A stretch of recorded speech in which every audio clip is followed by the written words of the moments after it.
Farmers in the Northern Territory are planting bananas again, just a few years after they were forced to pull out every plant they had. The mass eradication was to stop the spread of a fungus, which makes the fruit unsellable. But some people say the program was heavy-handed, and there are now concerns growers won't cooperate if there's another outbreak in the future, as Stephen Schubert reports.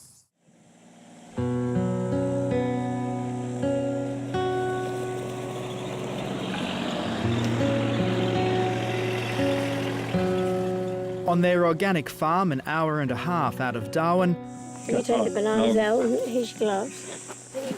husband and wife banana growers Alan Peterson and Julianne Murphy are putting the last of their Cavendish suckers in the ground. Nice tilth there, isn't it? It's the first time in 3 years they've been able to plant bananas. It's a big change. In 2013, an untreatable fungus threatening Australia's banana industry was found on their farm. Almost 8,000 plants had to be pulled out.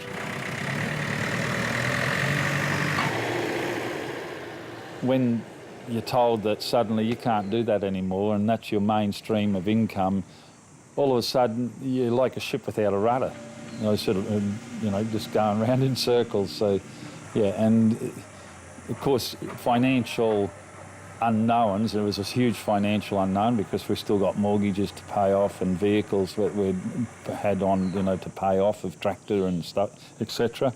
So it was a pretty rude shock and, yeah, a lot of sleepless nights. The Northern Territory's $9 million banana industry was shut down to try to stop the spread of the fungus called banana freckle.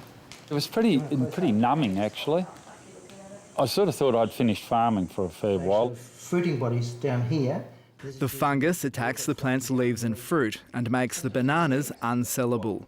It can't be eradicated by chemicals and spreads by the movement of spores on wet leaves and contaminated fruit shipments. Let's hope they come out. There are banana freckle strains in Australia, but they haven't affected the most common variety grown, Cavendish, until now. Nice roots, not too bad. At the time of the quarantining of us for having freckle on the place, banana freckle, we were about to expand and double, if not triple, our production in bananas to be able to make a decent living and income out of it so that we were economically viable. So basically, yeah, at that stage, we were 98% of our income was derived from our banana growing. There might be one round the back. After their bananas were pulled out, they planted pawpaws to try to keep the cash flowing. It was a year before the plants could grow fruit. Pawpaw, $2.50 a kilo! Bloody lovely pawpaw! Pawpaws are harder to grow and not as popular as bananas, so salesmanship's important.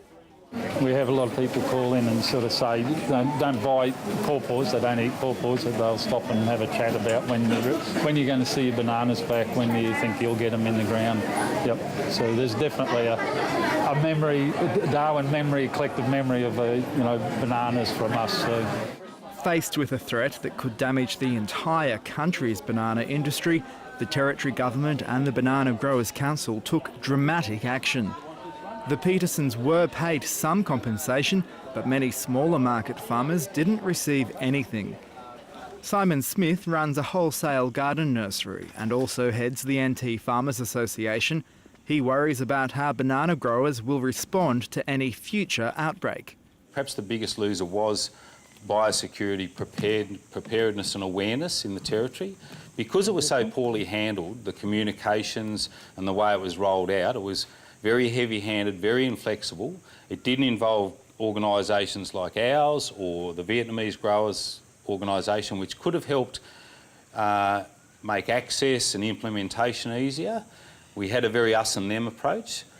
I think it's always a little difficult when you're looking at a commercial industry and the eradication program is actually impacting on a lot of backyard and small hobby community growers, and I think there was probably a expectation that people have the right to farm bananas how they like in the territory, but on balance the response from the community has been extremely positive. Michelle Roden didn't head up the Territory's biosecurity response in 2013, but she defends the eradication plan. I guess it was for the greater good of the national industry, and it was for the viability of Australia's industry that it was done.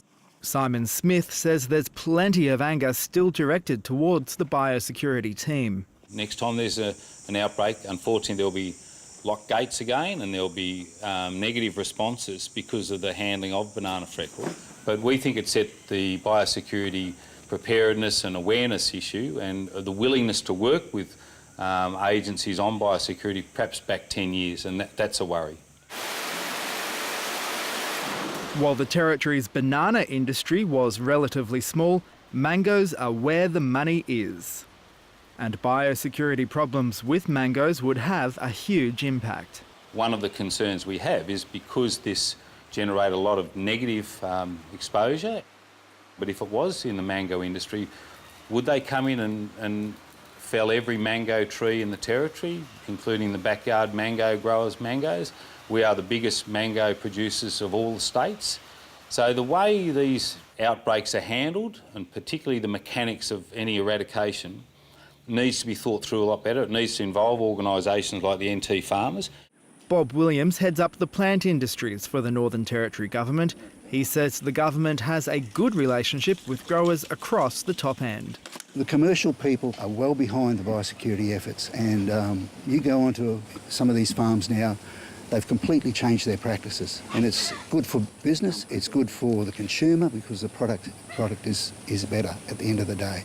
Even though people are now allowed to plant bananas again, the scientists aren't yet sure banana freckle has been eradicated.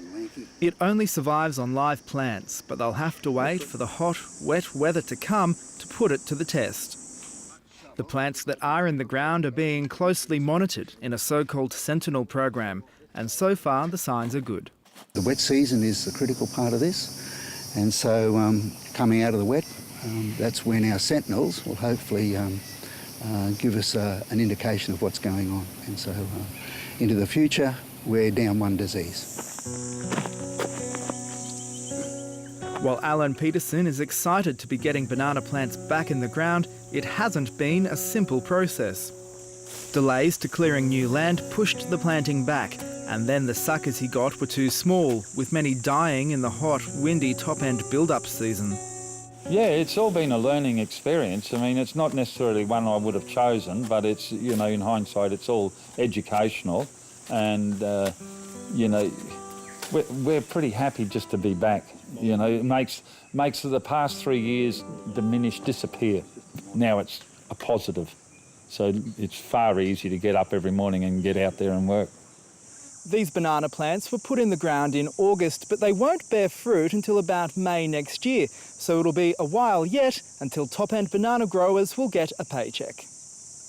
And if I could, I'd almost sleep down there with my baby bananas. I drive around them, look at them, pat them, coax them out of the ground a fair bit, you know, so I'm pretty excited to have them. I'm a bit of obsessive about banana plants.